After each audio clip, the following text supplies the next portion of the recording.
যেসব বাচ্চারা কোনো কিছু খেতে চায় না তাদের মায়েদের যে কত কষ্ট, আমার বাচ্চাটাও তো তেমন কিছু খেতে চায় না। সেজন্য আমি চেষ্টা করি কখন কোনটা কিভাবে খাবে, সেজন্য অনেক ধরনের অনেক রেসিপি করে থাকি। আজকে ভাবলাম এটা আপনাদের সাথে শেয়ার করি, কারণ আমি মাঝে মধ্যে এটা ওকে খাওয়াই। কারণ বাচ্চাদের ব্রেন ডেভেলপমেন্টের জন্য বাদামগুলো অনেক বেশি জরুরি, যার মধ্যে চীনা বাদাম, কাঠ, পেস্তা, কাজু, তারপর আখরোট, আমি সব কিছুই নিয়েছিলাম। তো এটা দিয়ে খেজুর দিয়ে আমি একটা লাড্ডু বানাবো। সেটার জন্য আমি আগে খেজুরটা হালকা একটু ভিজিয়ে ধুয়ে তারপর ওর মধ্যে থেকে যে বিচি থাকে বিচিটা বের করে নিয়েছি। নেওয়ার পরে আমি একটু পানি দিয়ে চুলাতে বসিয়ে দিয়েছি।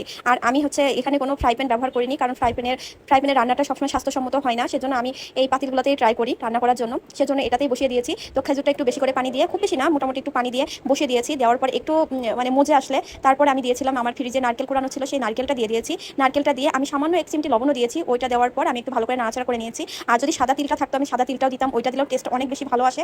দেন ওইটা দেওয়ার পর আমি নাড়াচাড়া করার পরে যে বাদামগুলো আমি আগে থেকে যে ড্রাই করে, বাদামগুলো আগে ধুয়ে নিয়ে তারপরে আমি শুকনো খোলায় ওইটা আমি ফ্রাই করে নিয়েছিলাম। দেন আমি আবার একটু ঘি দিয়ে ফ্রাই করে নিয়েছি। তারপর ঠান্ডা করে আমি ব্লেন্ডারে গুঁড়া করে নিয়ে এখন এটা আমি দিয়ে খুব সুন্দর মতো এই যে খেজুরের মধ্যে দিয়ে দিচ্ছি। দেওয়ার পরে একটু নাড়াচাড়া করে তারপর আমি দিয়ে দিচ্ছি আমি যে আগে থেকে মুড়িটা ব্লেন্ড করে রেখেছিলাম, দেখতে পাচ্ছেন আমি মুড়িটা দিয়ে দিয়েছি। এগুলো দিয়ে খুব সুন্দর মতো আমি মিলিয়ে নিয়েছি। মেশানো হয়ে গেলে আমি একটু ঘি দিয়ে দিচ্ছি। ঘিটা দেখাতে পারছি না, ঘিটা দিয়ে আমি সুন্দর মতো নাড়াচাড়া করে নিয়েছি। এটা খুব অল্প টাইমের মধ্যে হয়ে যায়। আর এটা যে কতটা হেলদি একটা বাচ্চার জন্য অনেক বেশি উপকারী একটা এটা খাবার। এর আগেও শানকে দিয়েছি, ওর একবার শেষ হয়ে গেছে, দেন আরও একবার বানিয়ে রাখলাম। আর এটা আজকে খেজুর কম ছিল যার কারণে অল্প করে বানিয়েছি।